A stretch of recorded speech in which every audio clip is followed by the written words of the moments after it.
Good evening. I am Dr. Rosalie Ngugi, a consultant physician and head of Department of Internal Medicine at the Mount Kenya University from Nairobi, Kenya. Today I would like to discuss about a procedure called fine needle aspirate of the thyroid. Before we delve into the procedure, I would like to discuss a bit about the anatomy and physiology of the thyroid gland. What is a thyroid gland? And it's a butterfly-shaped organ that is present in the front of the neck, just in front of the windpipe and below the Adam's apple. It is responsible for producing two hormones, T4 and T3, and these are important in regulating the metabolism of the body as well as regulating the functions of other organs in the body. Now, why then would your healthcare provider send you to do such a procedure? It's probably because you noticed some enlarging swelling on the neck and they proceeded to do an ultrasound and they found what is called a nodule or a lump. What are thyroid nodules? They're basically growths in the thyroid gland, and this is present in up to 6 to 7% of the general population. But not to worry, because up to 95% are benign, meaning they're not cancerous. But what we worry about is the remaining 5% because they tend to be cancerous. So who is at risk of thyroid cancer?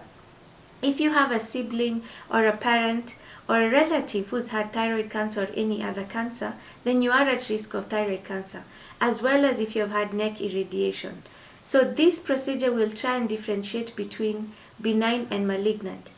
On the day of the procedure, we ask you not to be fasted, and you do not have to worry about being accompanied, because this is a procedure that is not done under general anesthesia.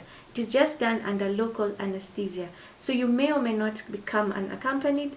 However, you know you'd be able to drive yourself back to the workplace if needed, or at home to rest after the procedure. Now, during the day of the procedure, you will come and you'll be ushered in by the nurse onto the couch.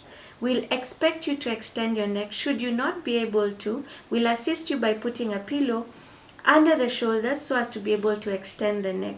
And this allows us to visualize the thyroid better.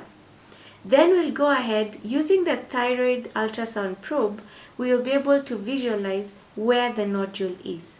Once we do that, then we'll apply antiseptic onto the anterior surface of the skin, ensure that it is clean. Thereafter, we'll apply a local anesthetic gel.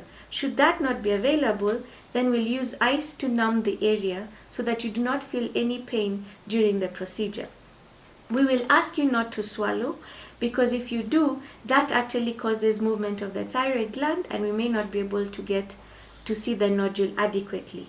Then we will get the needle as we are visualizing with the thyroid ultrasound probe, and this needle is actually the size of a blood root, so really there's nothing to worry about. We will insert it into the nodule several times, up to 3 to 4, and then remove it within a couple of seconds and repeat this several times, depending on the number of nodules. Should we find fluid, then we will actually aspirate. Some people experience some heaviness behind the ears and the head and the shoulders, but it is relieved as soon as we remove the needle. Thereafter, we'll apply an ice pack to the area where the fine needle aspirate was done to ensure that there is no bleeding. This is done for about 10 to 15 minutes as you speak to your healthcare provider, and he will then advise you to come for your results in about a week's time. Now, there are risks with every procedure, and with this one, there's a likelihood of damage to the arteries and the veins and the nerves and the surrounding tissue, like the windpipe. But because we use an ultrasound to guide us with the needle, this risk is remarkably reduced. We do not expect or anticipate infection because we clean with antiseptic before the procedure and immediately thereafter. Should there be bleeding, one of the important questions we would have liked to know on the day of the procedure if you had taken any blood thinners, because we advise up to 24 hours before the procedure this drug should be stopped. Now, what do we anticipate with these results? You will come back and you will speak to this healthcare provider. There will be 4 scenarios. In the first case, it'll probably be benign and you'll be reassured and told there's nothing to worry about. However, you do need to have regular follow-up in the form of ultrasounds, and this checks for increase in the size of the nodule. Does it have any irregular margins or anything that is suggestive that it is actually becoming cancerous? The second one is if it is cancerous. Then we will refer you to an endocrinologist or a thyroid surgeon, and they will advise you likely to have surgical removal of the thyroid gland.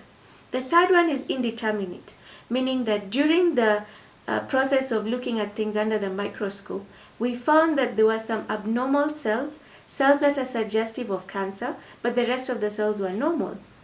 In such a scenario, we advise surgical removal of the thyroid gland. However, another option is we repeat this fine needle aspirate in a couple of months.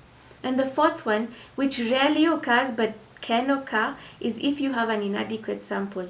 In that case, we'll ask you to repeat this FNA.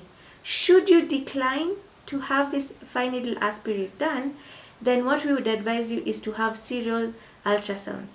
However, it is important for me to mention that should you not have this procedure done called the fine needle aspirate, the likelihood of you picking up whether it is cancerous or not is very difficult. In fact, it's impossible.